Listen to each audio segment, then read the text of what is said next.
Chapter 29. The Big Ditch Opened. Prosperity fairly stumbled on the heels of the peace treaty. The commerce of the world had been thrown suddenly open to merchants of New York, and they could scarcely wait to touch again the long-denied foreign commodities. "We must have ships, more ships, and swift ones," they cried. By 1817, a little group of Quakers had established the first American line of packet ships, the Black Ball Line, sailing between New York and Liverpool. The Red Star came next in 1821, and long before the close of 2 decades, when New York had grown to a metropolis of 165,000 population, there were 3 shipyards giving work to an army of builders, and more packet lines opened, operating to pile up wealth for the shipowners. Those were the bold and picturesque days when captains scorned the aid of tugs and prided themselves upon their skill in entering or leaving the harbor. In the meantime, the development of steam navigation had been hampered by the monopoly granted to Livingston. Once this was removed, in 1824, the Hudson River and the Sound echoed with the shrill blasts from steamboats. Fulton's steam frigate, the Demologos, had been launched in 1814, equipped for discharging hot water onto enemy decks, and both Cornelius Vanderbilt and Johann Jakob Astor were ready to enter the steam packet trade on the Hudson and the Atlantic. In 1819, the Savannah, the first American-built ocean-going steamship, was dispatched from New York to Liverpool, but the experiment was not encouraging. Her machinery took up so much room that the cargo was crowded out, and off the coast of Ireland she was pursued 2 days by a revenue cutter, whose captain was convinced that she must be on fire. For many years, sailing vessels were to be the important vehicles of commerce. For a long period, Witt Clinton, without salary, had worked in the face of ridicule and opposition to make the Erie Canal a reality. Clinton's Big Ditch, his enemies called it, but only while the project looked doubtful. In 1825, it was completed, a successful feat of engineering that was destined to enrich New York. While the city had been developing its foreign commerce, a vast continent had been opening up behind it. Explorers, traders, and pioneers had been ascending rivers, opening clearings in the forests, and planting settlements. After the woodmen had come the farmers, and now, at many points, there was a growing population requiring goods that still had to be imported from Europe. The canal had adjoined New York and the awakening frontier. In spite of its excellent harbor, New York would never have grown without the Hudson River. Along its stream, the canoe, the sailboat, and the steamship, in turn, had hurried to distribute merchandise unloaded by ocean-going vessels upon the city's wharves.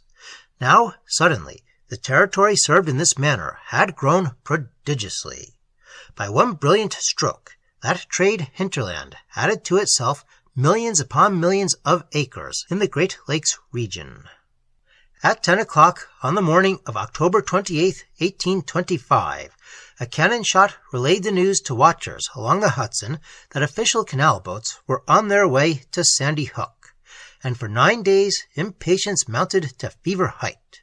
Then New York went out in a vast, resplendent flotilla to welcome the Seneca chief, bearing Witt Clinton and his party down the Hudson. The naval procession, greeted by music, gun salutes, and much display of bright-colored flags, went around the battery, touched at the Brooklyn Navy Yard, passed Castle William, and anchored beyond Sandy Hook, where Clinton emptied a keg of Erie water into the Atlantic, as a symbol of the day's great significance. A land parade 4.5 miles in length carried the festivities into the afternoon, and the evening was made gay by a huge ball in the Lafayette Theater on West Broadway, then known as Lawrence Street. While the Big Ditch was still in the digging, in 1822, another fearful epidemic of yellow fever visited Manna-Hatin Island. This time, the generally filthy condition of the streets was blamed. Pigs had long been permitted to roam about as scavengers, in spite of the protests from indignant ladies crowded off the narrow sidewalks and the complaints of peevish gentlemen who looked down over high choker collars and flowered stocks to find mud splattered on delicate fawn-colored trouser legs. Cleanliness was not regarded as indispensable.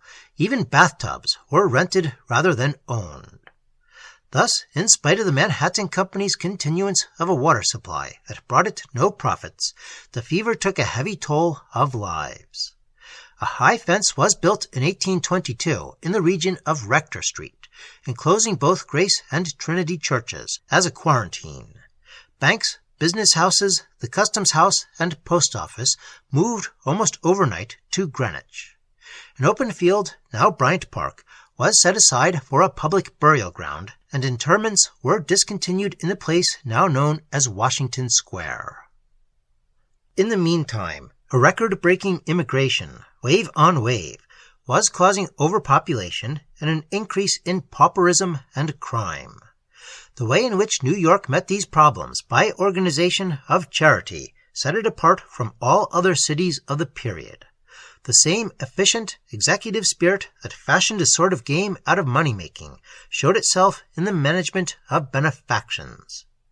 In 1819, John Pintard and his associates established the Bank for Savings, the first in the city. Bellevue had long had a fever hospital as part of the institution formed from the Lindley Murray, Livingston, and Kip estates on the East River.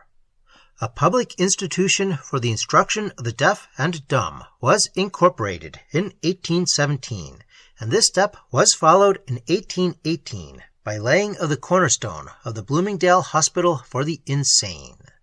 Through the hard winter of 1816-17, when an ice bridge formed over the East River so that hundreds of people walked to Long Island, municipal soup kitchens gave aid to the poor. The Society for the Manumission of Slaves had been given a good start by John Jay and other benevolent citizens like Moses Rogers, whose home still stands at 7 State Street. One significant reflection of public sentiment was a bill which Governor Tompkins signed in 1817 to free all slaves by July 4, 1827, in New York State. All, however, was not distress and poverty.